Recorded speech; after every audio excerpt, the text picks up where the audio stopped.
पिछली क्लास में हम आधुनिक काल का परिचय संक्षिप्त में देखे थे। आज परिस्थितियां देखेंगे आधुनिक काल की। आधुनिक काल की परिस्थितियों से हमें पता चलता है कि उस समय का साहित्य किस प्रकार प्रभावित था, राजनीति से, समाज से, धर्म से, आदि विषयों से, और किस दबाव में कविता का सृजन हुआ। इसलिए हमें परिस्थितियों को जानना बहुत ज़रूरी है। पिछली क्लास में एक छोटा सा करेक्शन है। मैंने आपको बताया था कि सरस्वती पत्रिका कलकत्ता से प्रकाशित हुई थी। ये दरअसल ये सरस्वती पत्रिका प्रयाग से, इलाहाबाद से प्रकाशित होती थी और इंडियन प्रेस से ये निकलती थी। महावीर प्रसाद द्विवेदी ने उस पत्रिका के द्वारा लगभग 25 वर्ष तक हिंदी साहित्य के भंडार को जमा किया है। ये बात आपको ध्यान में रखना होगा। आपको ये प्रश्न कहीं कॉम्पिटिटिव एग्ज़ाम्स में भी आ सकता है। तो देखिए, अब उसके बाद हम पढ़ेंगे परिस्थितियों में राजनीतिक परिस्थितियाँ। सन 1757 में अंग्रेज़ों ने बंगाल को जीत लिया और 1857 में दिल्ली। विदित प्रदेशों पर उन्होंने अपने ढंग की शासन व्यवस्था तथा अर्थव्यवस्था को लागू किया। 1885 में कांग्रेस की स्थापना हुई। लगभग दिल्ली पर अंग्रेज़ों के विजय के 28 साल बाद, 28 साल बाद कांग्रेस की स्थापना हुई। अर्थात ईस्ट इंडिया कंपनी के राज्य की स्थापना, प्रथम स्वतंत्रता संग्राम, भारत में विक्टोरिया शासन की प्रतिष्ठा, इंडियन नेशनल कांग्रेस की गर्म दल एवं नरम दल बनना, बंग भंग, मालोमिंटो सुधार द्वारा सांप्रदायिक निर्वाचन प्रणाली, प्रथम महायुद्ध, शाइलट एक्ट, जलियांवाला बाग हत्याकांड, गांधी का असहयोग आंदोलन, स्वराज्य पार्टी की स्थापना, जिन्ना का कांग्रेस से पृथक होना तथा मुस्लिम लीग में सम्मिलित होना, द्वितीय महायुद्ध, 1940 में पाकिस्तान की मांग, 1942 में भारत छोड़ो आंदोलन, मुस्लिम लीग की कट्टर नीति के कलकत्ता, नोआखली, बिहारी तथा पंजाब में सांप्रदायिक दंगे तथा 1947 15 अगस्त को भारत का स्वतंत्र होना आदि स्थितियां थी। देखिए, ये भारत की राजनीतिक स्थितियां काफ़ी कुछ ऐतिहासिक रही है।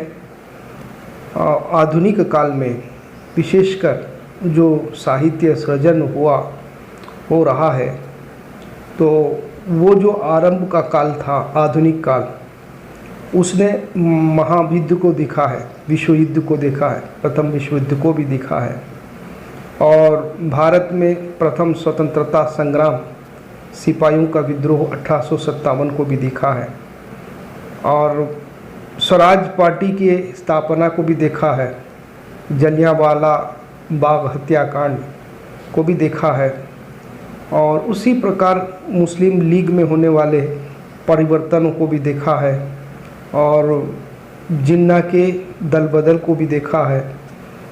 बहुत सारे पहलुओं को आधुनिक काल देखता हुआ आगे बढ़ा है। असहयोग आंदोलन, भंग आंदोलन, देश की आज़ादी के लिए जो नरम दल और गरम दल रूप से कांग्रेस बटा हुआ था। नरम दल के नेता गांधी जी थे, गरम दल में तिलक आदि लोग थे, भगत सिंह आदि। तो ये दोनों अपने अपने ढंग से देश को आज़ाद कराने के लिए जो प्रयास कर रहे थे, ये सारे स्थितियों को आधुनिक काल ने देखा है। हिंदी साहित्य के आधुनिक काल ने देखा है, यानी आधुनिक काल इन स्थितियों में ही रचा गया है। निसंदेह इसीलिए ये आधुनिक काल की जो आरंभिक अवधि है, भारतेंदु काल से जो बुलाई जाती है, उसमें देश की जनता को जगाने का प्रयास किया गया है और देश की जनता के करीब जाने का प्रयास किया है। उसके बाद द्विवेदी युग में भी इसी प्रकार सामाजिक समस्याओं के सुधार के साथ साथ राष्ट्रीयता को जगाने का प्रयास किया गया है, राष्ट्र प्रेम को बढ़ाने का प्रयास किया गया है। ये दोनों कालों में इस प्रकार के राष्ट्रीय प्रेम से ओतप्रोत रचनाएं, काव्य, कविताएं और लेख निबंध आदि लिखे जाते थे, रचनाएं लिखे जाते थे, क्योंकि उस समय देशवासियों को देश की आज़ादी के लिए उन्मुख करने के लिए इस प्रकार की मानसिकता को जन्म देना बहुत ज़रूरी था। तो ये जो स्थितियां मैंने आपको गिनाया है, ये भारत छोड़ो आंदोलन 1942 में भारत छोड़ो आंदोलन भी हुआ था। ये सारे सिचुएशंस, ये सारे जो स्थितियां हैं, ये आधुनिक काल की राजनीतिक परिस्थितियां हैं। ये आधुनिक काल की राजनीतिक परिस्थितियां हैं। राजनीतिक क्षेत्र में ये उथल पुथल हो रहे थे। ईस्ट इंडिया कंपनी की स्थापना हो चुकी थी। दिल्ली पर, बंगाल पर उनका कब्जा हो गया था अंग्रेज़ों का। वो अपने ढंग से, ओमकार मेरी आवाज़ सुनाई दे रही है आपको? जी सर, हेलो। राइट। आज थोड़ा देर हो गई, थोड़ा देर हो गई आज आने में आपको। हाँ सर, वर्क का थोड़ा काम था सर। ठीक है, ओके, कोई बात नहीं है। तो आज हम आधुनिक काल की परिस्थितियों पर प्रकाश डाल रहे हैं कि उस समय की जो परिस्थितियाँ थी वो किस प्रकार की थी। क्योंकि किसी भी काल के साहित्य को हमें समझने के लिए उस वक्त की परिस्थितियों को, सिचुएशन को समझना बहुत ज़रूरी है।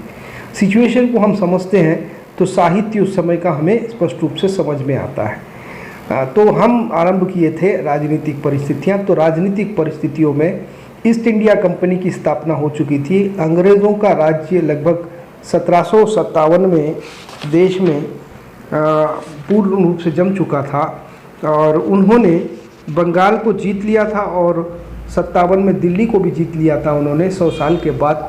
तो दिल्ली और बंगाल को हथियाने के बाद वो अपने अपने ढंग से देश के विभिन्न इलाकों में राजकाज कर रहे थे, अपने शासन को चला रहे थे और अर्थव्यवस्था को अपने कब्जे में ले लिया था उन्होंने।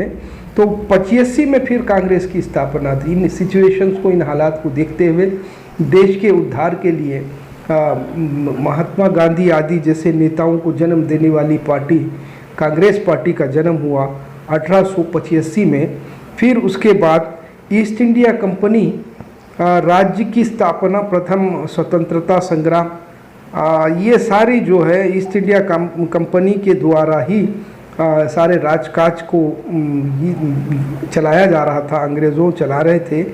और प्रथम स्वतंत्रता संग्राम भी ये आधुनिक काल में ही हमको दिखाई देता है, जो सिपाहियों के द्वारा 1857 में हुआ। तो इस प्रकार की जो सिचुएशंस थी उसमें और भी आगे देखिए विक्टोरिया रानी के शासन की प्रतिष्ठा का युग भी, समय भी यही है। इंडियन नेशनल कांग्रेस की गर्म दल और नरम दल दोनों प्रकार के दलों की गरिमा दिखाई देती है। भंग आंदोलन और मॉन्यूमेंटो सुधार द्वारा सांप्रदायिक जो निर्वाचन प्रणाली है आदि, महायुद्ध, प्रथम महायुद्ध और उसके बाद चाइल्ड एक्ट, जलियांवाला बाग, गांधी का असहयोग आंदोलन, स्वराज्य पार्टी की स्थापना। ये स्वराज्य पार्टी की स्थापना मालूम है आप लोगों को? कांग्रेस के विरोध में चमनलाल और नेहरू जी दोनों मिलकर इस पार्टी को 1923 में कायम किए थे, लेकिन वो ज़्यादा दिन चल नहीं पाई। 2-3 साल के बाद वो पार्टी भी समाप्त हो गई। तो ये स्वराज पार्टी की भी स्थापना हुई और मुस्लिम लीग पार्टी में जिन्ना जो है शामिल हो गए कांग्रेस पार्टी से निकलकर। फिर उसके बाद पाकिस्तान की मांग हुई। 1942 में भारत छोड़ो आंदोलन, फिर 47 और 15 अगस्त को देश की आज़ादी। ये सारे सिचुएशन से गुजरा है आधुनिक काल। आधुनिक काल का जो इतिहास है, वो राजनीतिक इतिहास है, वो बहुत नाजुक रहा है। यानी देश की राजनीति में बहुत सारे रद्दोबदल हुए हैं, बहुत सारे परिवर्तन हुए हैं।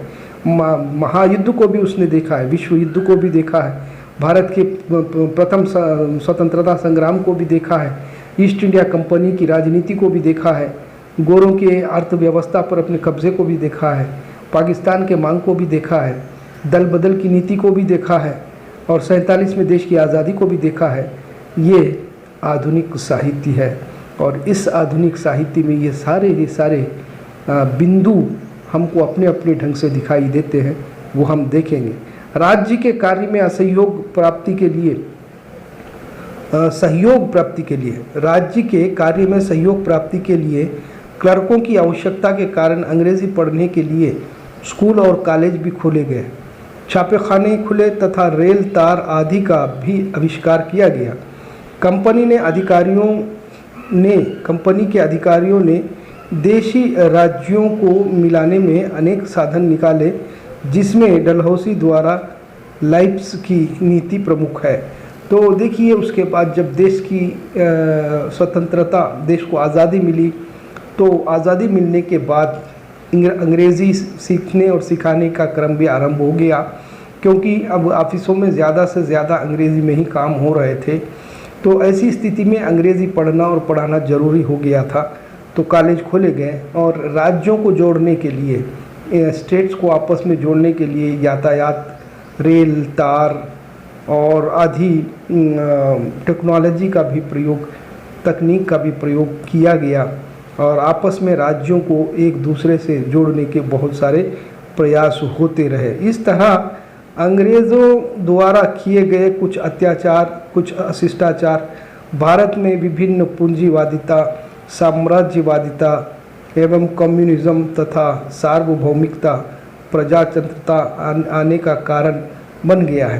तो अंग्रेज़ों के इस शासनकाल में अंग्रेज़ों की नीतियों के द्वारा अब उनके थोड़े अत्याचार और थोड़े शिष्टाचार, अब देखिए मेरिट्स एंड डिमेरिट्स तो होते हैं, सारे के सारे डिमेरिट्स तो नहीं होते हैं, और किसी के शासन में भी कुछ ना कुछ मेरिट्स ज़रूर होते हैं। तो उसको शिष्टाचार का भी यहाँ पर नाम दिया गया है। तो कुछ अच्छे काम और उनके कुछ बुरे काम, अगर मैं व्यवहारिक भाषा में बताऊँ तो कुछ अच्छे काम, कुछ बुरे काम, दमन, शोषण, अत्याचार ही ज़्यादा हुआ है, शिष्टाचार तो बहुत कम हुए हैं।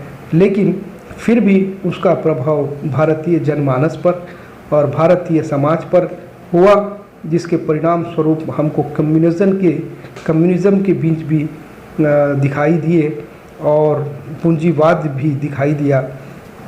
पूंजीपति लोगों की जो ये भारत में पूंजीवादिता है वो भी दिखाई दी, साम्राज्यवादिता और कम्युनिज़म, प्रजातंत्र के भी बीच यहाँ पर दिखाई दिए। तो ये विभिन्न प्रकार के जो मानसिकताएं हैं वो अंग्रेज़ों के द्वारा हमारे देश में उग से पनपे। तो अब देखेंगे हम सामाजिक तथा आर्थिक परिस्थितियाँ। राजनीतिक परिस्थितियाँ तो आपको समझ में आ गई। राजनीतिक क्षेत्र में सत्ता पर, शासन पर अंग्रेज़ों का कब्ज़ा हो चुका था। दिल्ली, बंगाल को पूर्ण रूप से अपने हाथ में ले लिए थे और विभिन्न इलाकों में अपने ढंग से शासन कर रहे थे। अर्थव्यवस्था को उन्होंने कंट्रोल कर लिया था और बहुत सारे सिचुएशन से देश गुजर रहा था। आंदोलन चल रहे थे, कांग्रेस पार्टी की स्थापना हो गई थी, नवजागरण इसको कहा गया है। भारतीय जनमानस में नए रूप से जागरण को पैदा करने के प्रयास आरंभ हो चुके थे। देश की आज़ादी के लिए लड़ने तैयार हो रहे थे लोग। गरम दल, नरम दल की भी स्थापना हो गई थी कांग्रेस पार्टी में। फिर जिन्ना कांग्रेस पार्टी को छोड़कर मुस्लिम लीग की तरफ गए थे। भारत छोड़ो आंदोलन 1942 में भी हुआ था, 42 में हुआ था, और भी बहुत सारे आंदोलन देश को आज़ाद कराने के लिए हो रहे थे। ये राजनीतिक क्षेत्र में बहुत सारी गड़बड़ जो थी, उस गड़बड़ के दौरान, उस अशांति के दौरान ये आधुनिक काल का साहित्य लिखा जा रहा था। आरंभिक काल साहित्य तथा धार्मिक परिस्थितियों में 3 पॉइंट्स यहाँ पर गिनाए गए हैं, वो हम देखेंगे। तत्कालीन समाज में सुधार के लिए ब्रह्म समाज, आर्य समाज, प्रार्थना समाज, थियोसॉफिकल सोसाइटी, स्वामी रामकृष्ण परमहंस, स्वामी विवेकानंद आदि का महत्वपूर्ण योगदान रहा है। सामाजिक क्षेत्र की परंपराओं एवं रूढ़ियों पर, सामाजिक क्षेत्र की परंपराओं एवं रूढ़ियों पर पाश्चात्य संस्कृति ने आघात किया, जिसके कारण भारतीय दृष्टिकोण में परिवर्तन हुआ। तो पाश्चात्य संस्कृति का प्रभाव तो हमारे भारतीय संस्कृति पर स्पष्ट देखा जाता है।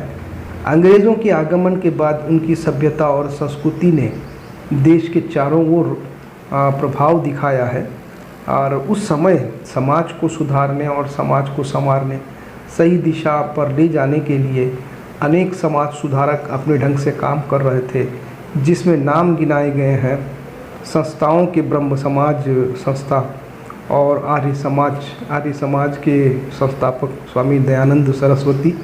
प्रार्थना समाज के कौन है? ब्रह्म समाज, आर्य समाज और प्रार्थना समाज।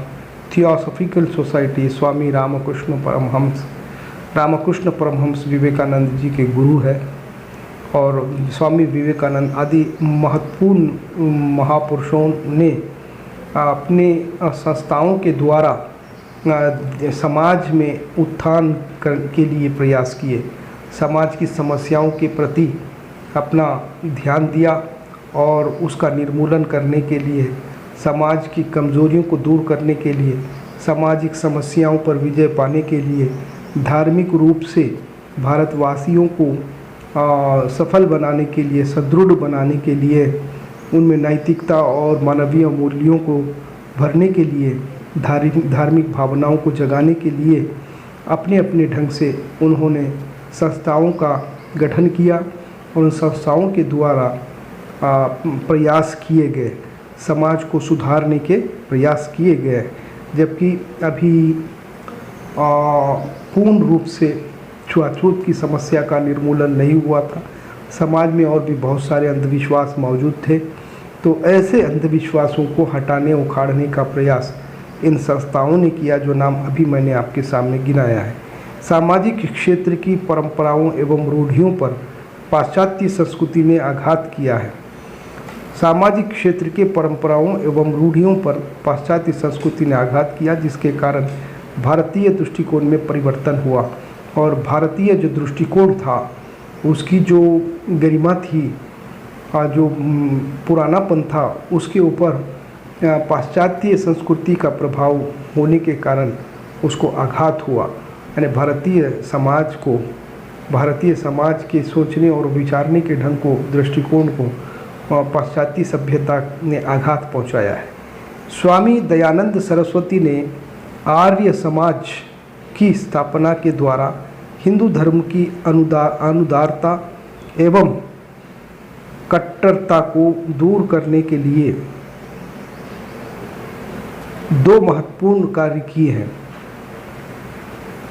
पाश्चात्य संस्कृति का अंधानुकरण एवं ईसाई धर्म के प्रचार की प्रतिक्रिया स्वरूप उन्होंने आर्य समाज की स्थापना करके लोगों में राष्ट्रीयता का संचार एवं राष्ट्रभाषा का प्रचार किया है। स्वामी दयानंद सरस्वती आर्य समाज के स्थापक माने जाते हैं। उन्होंने मूल रूप से जो ईसाई धर्म परिवर्तन का प्रयास हो रहा था उसको रोकने के लिए भारतवासियों को हिंदू धर्म का पाठ पढ़ाया और उन्होंने विशेषकर हिंदू धर्म में जो कट्टरता है और अनुदारता है उसके विरुद्ध आवाज़ उठाकर उसमें सरलता और उसमें क्या कहते हैं उसको, एक प्रकार का लचीलापन और अपनाने योग्य बातों को जन्म दिया और ये जो कट्टरता है उसे दूर करने के लिए अपने ढंग से उन्होंने प्रयास किया। सती प्रथा के संदर्भ में दयानंद सरस्वती जी ने भी आवाज़ उठाई थी और वैसे तो सती प्रथा का निर्मूलन करने में राजा राम मोहन राय का विशेष योगदान रहा है। स्वामी दयानंद सरस्वती ने भी धार्मिक जो कट्टरता है उसको मंद करने के अपने ढंग से प्रयास किए हैं और राष्ट्रीयता का मंच एवं राष्ट्रभाषा का संचार भी उन्होंने किया है। राष्ट्र प्रेम को जगाया है और राष्ट्रीयता को समझाया है। फिर उसके बाद राष्ट्रभाषा का संचार, प्रसार और प्रचार किया है। यानी देश प्रेम को जगाने का प्रयास उन्होंने, दयानंद सरस्वती ने धार्मिक जागरण और देश प्रेम को जगाने का प्रयास किया था स्वामी दयानंद सरस्वती ने आर्य समाज को स्थापित कर। फिर उसके बाद ब्रह्म समाज की जब बात आती है तो ब्रह्म समाज, आर्य समाज जैसे महत्वपूर्ण धार्मिक संस्थाओं द्वारा चलाए गए धार्मिक आंदोलनों तथा सामाजिक क्रांतियों के द्वारा बाल विवाह, मिथ्या रूढ़ियों, जाति भेद, धार्मिक भेद, दहेज प्रथा, पूंजीवाद, जमींदारी प्रथा और अंधविश्वासों का विरोध किया गया। विधवा विवाह पर समर्थन किया गया था। अछूतोद्धार पर बल दिया गया। शोषित समाज तथा नारी के प्रति संवेदना प्रकट की गई थी। ये जो समाज के जो संवेदनशील पहलू है, जैसे छुआछूत है और नारी को लेकर बातें हैं, बाल विवाह, विधवा विवाह और सती प्रथा की बात तो यहाँ पर लिखी नहीं गई है। तो ऐसे बहुत सारे नाजुक पहलुआं हैं और जाति के बारे में भी, छुआछूत, तो इसे इराडिकेट करने के लिए, इसे रोकने के लिए इससे संबंधित नए नए विचारों को प्रकट किए गए हैं। ब्रह्म समाज और आर्य समाज आदि संस्थाओं के द्वारा धार्मिक आंदोलन चलाए गए हैं। बाल विवाह को लेकर प्रश्न खड़े किए गए हैं और उसको रोकने का प्रयास हुआ है। और मिथ्या रूढ़ियाँ जो थी, चाहे वो समाज में होने दीजिए, चाहे धर्म में होने दीजिए, जो अंधविश्वास फैले हुए थे जिसकी कोई बुनियाद नहीं थी, तो ऐसे अंधविश्वासों को भी रोकने के प्रयास हुए हैं। फिर उसके बाद जातिगत भेदभाव तो अपनी चरम सीमा को पहुंच गया था और धार्मिक भेदभाव भी बहुत हो रहे थे धर्म को लेकर।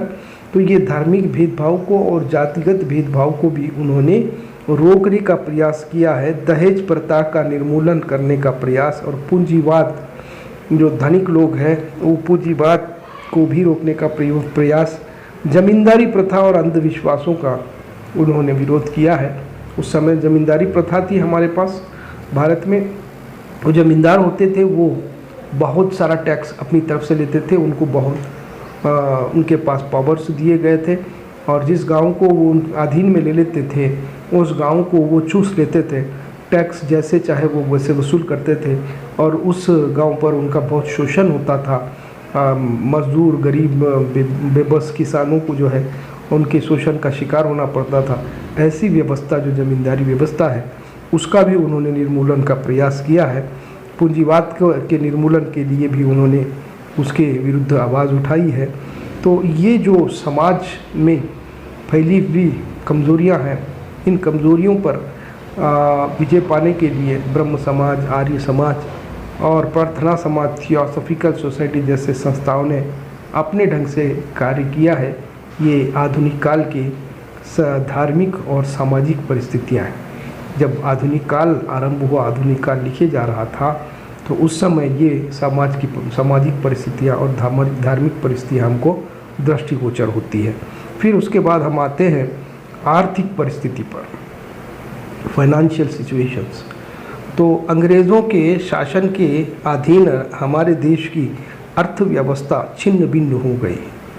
अब अंग्रेज़ देश के राजकाज में अपना पूर्ण रूप से कब्जा कर चुके थे, तो निस्संदेह सबसे पहले अर्थव्यवस्था को वो अपने हाथों में ले लिए थे। तो अर्थव्यवस्था छिन्न भिन्न हो गई थी देश की। उनके अपने हिसाब से जब आर्थिक कार्यकलाप होंगे, लेना देना होगा, उनका फ़ायदा जब जिसमें देखा जाएगा तो देश की अर्थव्यवस्था को तो नुकसान होगा ही। यही सिचुएशन उस वक्त था कि हमारे देश के अनेक व्यवसाय और उद्योग विकसित थे। बहुत सारे बिजनेस और उद्योग विकसित थे, किंतु अंग्रेज़ों ने उन्हें नष्ट करके हमारी सामाजिक और आर्थिक उन्नति में आघात उपस्थित किया है। फिर अंग्रेज़ जो है उसको नष्ट किए हैं। जो छोटे छोटे हमारे कुटीर उद्योग जिसको कहा जाता है, उन उद्योगों को, व्यवसायों को, हमारी यहाँ पर अर्थव्यवस्था की जो बुनियाद है अर्थव्यवस्था के को मजबूत बनाने वाले जितने भी क्या कहते हैं संस्थाएं समझिए और उद्योग समझिए, इनको अंग्रेज़ों ने छिन्न भिन्न कर दिया, इनको बर्बाद कर दिया ताकि अर्थव्यवस्था कमज़ोर हो जाए और हमारी सामाजिक और आर्थिक उन्नति में व्याघात उपस्थित किया। उनको भारत का शोषण करना था। जनता जमींदारी एवं सामंती व्यवस्थाओं से ऊब चुकी थी और उसका विरोध करने लगे थे। भारतवासी अंग्रेज़ों के वास्तविक उद्देश्य से पूर्णतः परिचित हो गए। तो भारत की जनता उस समय जमींदारी व्यवस्था से बेजार हो गई थी। देश में जमींदारी प्रथा जो थी वो जनता को जो है बहुत ज़्यादा शोषण कर रही थी और जनता के लिए वो एक अभिशाप बन गया था। वो जमींदारी प्रथा जो थी जनता के लिए एक अभिशाप थी। जनता बहुत बेजार हो चुकी थी, बहुत तंग हो चुकी थी। उसके निर्मूलन के लिए उन्होंने कोई ना कोई अल्टरनेट को देखा। तो उस संदर्भ में अंग्रेज़ों का शासन आया और आरंभ में तो उन्होंने अंग्रेज़ों के विरुद्ध इस तरह से पूर्ण रूप से आवाज़ नहीं उठाई, क्योंकि वो अंग्रेज़ों के विचारों से और उनके असली मकसद से बेखबर थी भारतीय जनता। लेकिन धीरे धीरे जब उनका शासन को भारतीय जनमानस ने करीब से देखा, उनकी कूटनीतियों को, उनकी चालबाजियों को जब अंग्रेज़ों के भारतवासियों ने करीब से देखा, तो फिर उसके बाद परिवर्तन के लिए, क्रांति के लिए आह्वान आरंभ हो गए और स्वतंत्रता संग्राम की शुरुआत हुई। तो देखिए यहाँ पर उनको भारत का शोषण करना था, अंग्रेज़ों को भारत का शोषण करना था, दमन करना था और जनता जमींदार व्यवस्था से बेजार हो गई। वास्तविक उद्देश्य से परिचित हो गए बाद में भारतवासी। और द्वितीय महायुद्ध के पश्चात भारत को विश्वव्यापी महंगाई और बेरोजगारी का शिकार होना पड़ा। जब दूसरा विश्व युद्ध हो गया तो दूसरा विश्व युद्ध होने के बाद भारत में महंगाई बहुत ज़्यादा हो गई और विश्वव्यापी महंगाई पूरी दुनिया में जो है ना फैली, उतनी महंगाई भारत में हो गई थी और बेरोज़गारी भी बेहद बढ़ गई थी। जनता जो है अशांत हो गई थी। दूसरे विश्व युद्ध के परिणाम पूर्ण रूप से हमारे भारत पर दिखाई दे रहे थे। सारी समस्याएं चारों तरफ फैली हुई थी और महायुद्ध के पश्चात भारत बहुत समस्याओं को झेल रहा था। ये आर्थिक समस्याओं को झेल रहा था, महंगाई को झेल रहा था। ये जो है आर्थिक परिस्थितियां हैं। और उसके बाद है सामाजिक परिस्थितियां। 10 मिनट का हमें टाइम का मिल गया है इंडिकेशन, तो इसमें साहित्यिक परिस्थितियां अब हम देख लेंगे। फिर उसके बाद काल की प्रवृत्तियों पर, विशेषताओं पर हम आएंगे कल। आधुनिक हिंदी साहित्य भारतीय समाज के सर्वसाधारण वर्ग का साहित्य है। आधुनिक साहित्य भारतीय समाज के सर्वसाधारण वर्ग का साहित्य है, जो नवीन शासन, जनवादी चिंतन और आर्थिक प्रणालियों के फलस्वरूप रंगमंच पर प्रवेश कर रहा था। नवजागरण से उत्पन्न विचार स्वतंत्र के प्रभाव से प्रेरित होकर हमारे साहित्य में रूढ़ि के बंधनों को तोड़कर नए युग में प्रवेश किया था। आधुनिक साहित्य की सबसे महत्वपूर्ण घटना गद्य का आविष्कार और खड़ी बोली का साहित्य के गद्य और पद्य दोनों में विकास, मुद्रणा व्यवस्था का विकास हो गया था। तो आधुनिक हिंदी साहित्य में जो परिस्थितियां हम देख रहे हैं कि सबसे बड़े जो परिवर्तन हिंदी साहित्य में जो आए, वो तो मैंने आपको बताया कि रूढ़िवादिता जो पुरानी थी वो हट गई और शृंगारिकता हट गई रीतिकाल की। फिर नई मोड़ मिली भारतीय साहित्य को जनमानस की तरफ जाने के लिए, जनता के जागरण के लिए। एक और सबसे बड़ी बात याद रखने वाली ये है कि ये काल गद्य काल माना गया है। आचार्य रामचंद्र शुक्ल ने इसे गद्य काल भी नामकरण किया है और बाबू गुलाब राय जी ने इसे नवीन काल कहा है। तो ये गद्य काल इसलिए कहा गया है क्योंकि गद्य का इस काल में पूर्ण रूप से विकास हुआ है। गद्य कहते हैं प्रोस को। 1900 से पहले गद्य ना के बराबर था। लगभग पूरी की पूरी आपको कविता साहित्य ही मिलता है, पूरा का पूरा गद्य नहीं मिलता है आपको। लेकिन आधुनिक काल में गद्य का पूर्ण रूप से विकास हुआ है। प्रोज लिखे गए, जैसे कहानी, नाटक, उपन्यास, निबंध, लेखन और संस्मरण, यात्रा वर्णन, रेखा चित्र, इस प्रकार का गद्य जो है विस्तृत रूप से जितनी भी विधाएं हैं, गद्य की जितनी भी विधाएं हैं वो सारी विधाओं में कलम चलाया गया है। ये आधुनिक काल में गद्य का पूर्ण रूप से विकास हुआ। एक बात याद रखने वाली। और दूसरी बात ये है कि खड़ी बोली भाषा का इस काल में विकास हुआ है। 1900 से पहले जितने भी काव्य और जितने भी रचनाएं हुए हैं वो सारे के सारे या तो ब्रज में लिखे गए या तो अवधी भाषा में लिखे गए। दोनों उपभाषाएं, दोनों महापुरुषों की क्षेत्रीय भाषाएं होने के कारण दोनों को ज़्यादा क्रेज़ मिला। एक ब्रज भाषा जो है ब्रज के क्षेत्र की भाषा है, जो श्री कृष्ण जी के इलाके से संबंध रखने वाली है, और अवधी भाषा श्री रामचंद्र जी के इलाके से, अयोध्या से संबंध रखने वाली, उत्तर प्रदेश से संबंध रखने वाली भाषा अवधी होने के कारण, ये दोनों महापुरुषों की महान इलाकाई भाषाएं होने के कारण 1900 से पहले जितना भी साहित्य लिखा गया वो कवि लोग या तो अवधी में लिखे या तो ब्रज भाषा में लिखे। ये दोनों भाषाएं ही ज़्यादा प्रचलित थी। लेकिन आधुनिक काल में आते आते कवि लोगों को ये महसूस हुआ कि पाठकों के साथ संप्रेषणीयता स्थापित करने के लिए, एक तृतीय श्रेणी पाठक को भी अपनी बात समझाने के लिए, अपनी बात को उस तक पहुंचाने के लिए एक सरल हिंदी का प्रयोग होना चाहिए। तो इस दिशा में काम हुए और खड़ी बोली को जो है, जिसमें मैं आपके सामने बात कर रहा हूँ, खड़ी बोली, उस भाषा को स्थापित किया गया और उसका विकास हुआ।